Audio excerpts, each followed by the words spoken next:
abaramaji bo kubanza ku rugo mu parish ya St Kagwa mu district ya Bushenyi basimbura ha parish yabo okuzana mugongo okwetebekaniza zo kwijuka kiro cy'abajurizi abaferire dini bari kwitwa Kabaka Mwanga.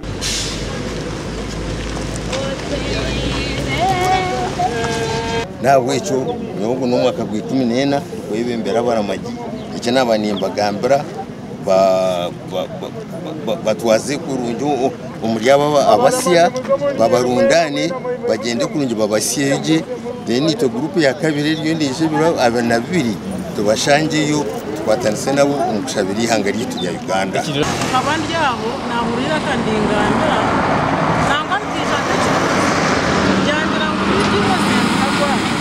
hamwe ne Father Richard Sebwaho parish Christi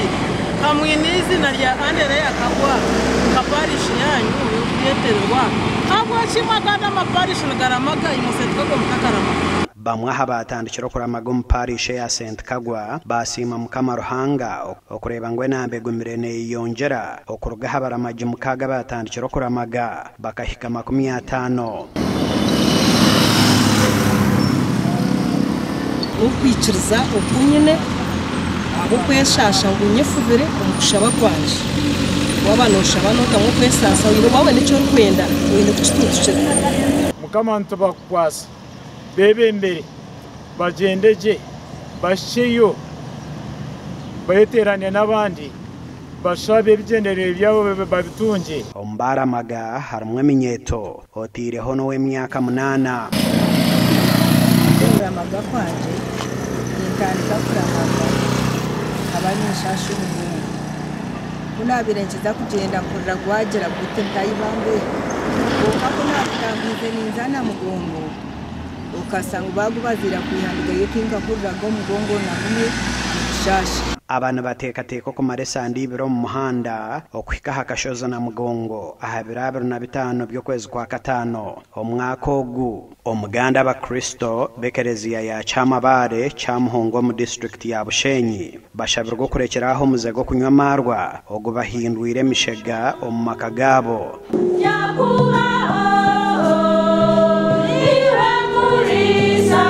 tata nanye turi omwe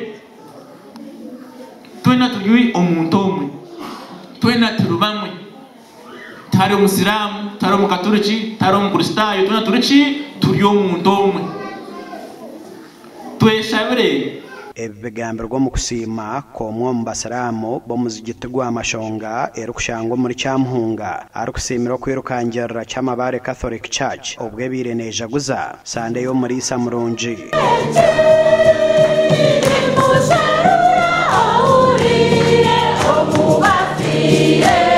Ikinkozire nzire naza ombanda bokuza enanga generator amplifier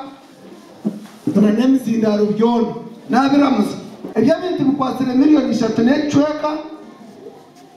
izindi kwenda kumwabiza kunkwatiraho sugaka kantu twakazambura okagira ki kargaho ninshaba mukama Ruhanga na nabantu mwena okukwatanisa kugira ngo twiheme kintu cy'edini twena tubyo muntu umwe twena tubamwe kubareba mwisha mukonkerensiya nshimira Imana kandi nshaba nangana akabaherezinsha nuwe sorohire yobhwezobu na kansara wa mashonga na Chanya Katura gasha kwa Ben Mhozi